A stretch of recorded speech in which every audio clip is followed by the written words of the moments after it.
আপনি আজকে কোন দলে সাপোর্ট করছেন? আইপিএল এর ১৯তম আসর তো শুরু হয়ে গেল। আপনি আজকে দানবের দল সাপোর্ট করছেন নাকি মানবের দল সাপোর্ট করছেন?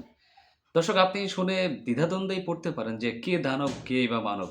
তো ওই বিষয়েই কথা বলব। আইপিএল এর আজকে ১ম ম্যাচ শুরু হচ্ছে। সারা বিশ্ব যেই লিগটা দেখার জন্য অধীর আগ্রহে বসে থাকে, স্পেশালি যারা ক্রিকেটের ফ্যানস আছেন, যারা ক্রিকেটটাকে ভালোবাসেন, ক্রিকেটটাকে আঁকড়ে ধরে আছেন, তারা পছন্দ করেন আইপিএল এর এই খেলাগুলা। তো যাই হোক, আপনাদের কাছে একটা রিকোয়েস্ট থাকবে ভিডিও শুরুর আগে যারা আমার চ্যানেলটাতে নতুন দেখছেন কাইন্ডলি সাবস্ক্রাইব করবেন। আপনাদের ভালোবাসায় ভিডিও করার জন্য অনুপ্রেরণা যোগায়। তো দর্শক, বলছিলাম যে আপনি আজকে দানবের দল সাপোর্ট করছেন নাকি মানবের দল সাপোর্ট করছেন? দানবের দল আমি এই কারণেই বলছি, হায়দ্রাবাদ, সানরাইজার্স হায়দ্রাবাদ এরকম একটা টিম, যেই টিমে আপনি ১ম থেকে ৬ জন দানবীয় ব্যাটসম্যান পাবেন। আমি বলব নাম? আপনারা তো জানেন। ১ম থেকে শুরু করছি। অভিষেক শর্মা কি করতে পারেন জানেন? অলমোস্ট ২০০ স্ট্রাইক রেটে তিনি ব্যাটিং করেন। সেটা যেকোনো জায়গাতেই হোক, ইন্টারন্যাশনাল ক্রিকেট হোক কিংবা আইপিএলে হোক বা ভারতীয় টিমের জন্য হোক, যেকোনো জায়গাটাতেই হোক, একদম দুর্ধর্ষ বিধ্বংসী ব্যাটিংটা কিন্তু তিনি করেন। আমরা গত সিজনে দেখেছি। তারপর আরেকটা দৈত্যর নাম বলে নেই দানব, ট্র্যাভিস হেড, অস্ট্রেলিয়ার ওপেনিং ব্যাটার। এই ২ জন মিলে গত সিজনে আমরা দেখেছি যে প্রায় ৬ ওভারে ১০০ করে ফেলেছে, ৭ ওভারে ১০০ করে ফেলেছে। তো বিষয়গুলো ছিল কিন্তু এইরকম। তো এই ২ জন হচ্ছে টপ অর্ডারে আপনার সানরাইজার্স হায়দ্রাবাদের হয়ে ব্যাটিং করতে নামে। তারপরে একজন আউট হয়ে গেলে ভাই তারপরে চলে আসে ঈশান কিষান। ঈশান কিষান কি করতে পারে আপনারা সবাই জানেন। এই ওয়ার্ল্ড কাপে ঈশান কিষানের দুর্দান্ত পারফরম্যান্স ছিল।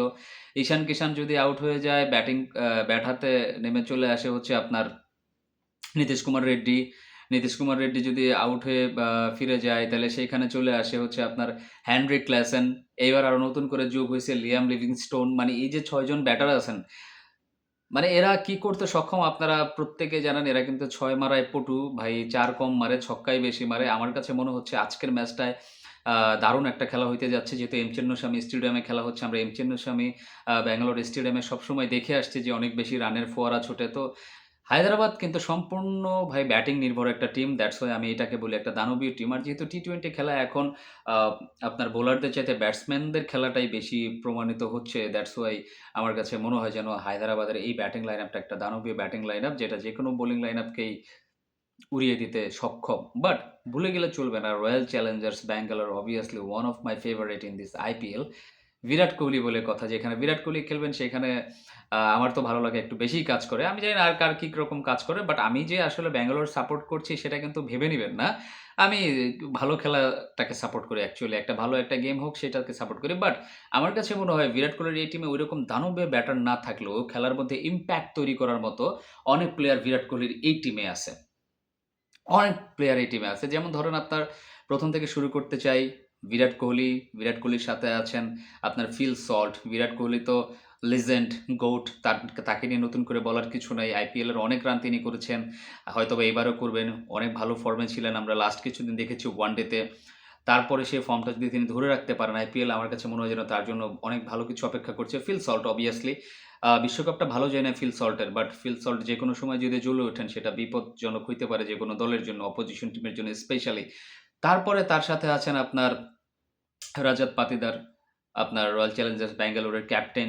রজত পাতিদার ব্যাট হাতে কি দারুণভাবে সক্ষম সেটা আপনারা সবাই জানেন। তার সাথে হচ্ছেন আপনার টিম ডেভিড। এইবার নতুন করে সংযোজন হইছেন আপনার জ্যাকব বেথেল। জ্যাকব বেথেল বিশ্বকাপে কি দুর্দান্ত একটা ইনিংস খেলেছিলেন। ইন্ডিয়ার এগেইনস্টে ভাই শতক করেছিলেন। মানে সেই জ্যাকব ব্যাথেল যদি তার সেই পারফরম্যান্সটাকে ধরে রাখতে পারে, এরকম ৫-৬ জন ব্যাটার আছেন আমার এই রয়্যাল চ্যালেঞ্জার্স ব্যাঙ্গালোরে যারা আসলে ইমপ্যাক্ট তৈরি করে দিতে পারে। বাট মূল আলোচনার যে বিষয়টা, যে জায়গাটা সেটা হচ্ছে ভাই বোলিং লাইনআপ। বোলিং লাইনআপে আপনি যদি আ বা হায়দ্রাবাদের কথা চিন্তা করেন, আমি না আসলে সত্যিকার অর্থে সিরিয়াসলি ভাই হায়দ্রাবাদের এই টিমটাতে না আমি তেমন কোনো বোলিংয়ের মানে যে একজন বোলিং লিডার থাকে এরকম কাউকে দেখতে পারছি না। শুধুমাত্র একজন বোলার আমার নজরে পড়ে বেন সিয়ার্স। তিনি হয়তোবা খেলবেন টিমে। কিন্তু ঐরকম বোলিং লাইনআপ হার্ষাল প্যাটেল আছেন। কিন্তু ঐরকম বোলিং মানে ডেঞ্জারাস বোলিং লাইনআপ আমার হায়দ্রাবাদের কাছে আসলে মনে হচ্ছে না। অ্যাকচুয়ালি এরকম হায়দ্রাবাদ টিমটা আমার কাছে অনেকটা ওয়েস্ট ইন্ডিজ টিমের মতো মনে হচ্ছে। যারা ব্যাটিং এ দুর্দান্ত, আবার বোলিং সাইডটা অনেকটা খর্বশক্তির, এরকমটা মনে হইছে। বাট আপনি যদি রয়্যাল চ্যালেঞ্জার্স ব্যাঙ্গালোরের কথা চিন্তা করেন, সেখানে আছেন হচ্ছেন আপনার obviously Bhubaneswar Kumar, one of the best India has produced ever। এরকম একজন ক্রিকেটার আছেন এই রয়্যাল চ্যালেঞ্জার ব্যাঙ্গালোর এই টিমে। তার সাথে আছেন অস্ট্রেলিয়ার জশ হ্যাজেলউড। উফ! কি দুর্দান্ত একজন bowler Josh Hazlewood. Power play বলেন, আ আপনার স্লগ ওভারে বলেন বা আপনার লাস্টের দিকে এসে যে বল ডেথ ওভার সেই সমস্ত জায়গাগুলোতে জশ হ্যাজেলউড দুর্দান্ত পারফরম্যান্স করেন। এই হচ্ছেন ২ জন বোলার, পাকাপাকিভাবে ২ জন বোলার। আরেকজন হচ্ছেন আ আপনার ওয়েস্ট ইন্ডিজের রেমারিও শেফার্ড, ভালো একজন অলরাউন্ডার, ব্যাট হাতে বল হাতে দুর্দান্ত। তো আমার কাছে মনে হয় যেন ইমপ্যাক্ট ফুল একটা টিম হইছে রয়্যাল চ্যালেঞ্জার ব্যাঙ্গালোর। তারা যে কাউকেই চ্যালেঞ্জ করতে পারে। তাদের টিমটা একেবারে ব্যাটিং নির্ভরশীল দল না, একেবারে বোলিং নির্ভরশীল দল না। একটা এভারেজ একটা টিম কিন্তু দুর্দান্ত একটা টিম। আমার কাছে এই ধরনের টিমটাই বেশি ভালো লাগে, যারা ব্যাটিং, বোলিং ২ সাইডেই সমৃদ্ধ থাকে। অপরদিকে আপনি যদি হায়দ্রাবাদের কথা চিন্তা করেন, আমি তো আগেই বলেছি দানবীয় ৬ জন ব্যাটার আছেন এবং বোলিং লাইনআপটা আমার কাছে কিছুটা খর্বশক্তিরই মনে হইছে। বাট আজকেই খেলা শুরু হচ্ছে রাত ৮ টায় আইপিএল। সবাইকে দেখার জন্য আমন্ত্রণ জানাচ্ছি। অবশ্যই আমরা দেখব। আর দেখা যাক কে হয়। আপনি কোন দলকে সাপোর্ট করছেন দর্শক অবশ্যই কমেন্টস করে জানাবেন।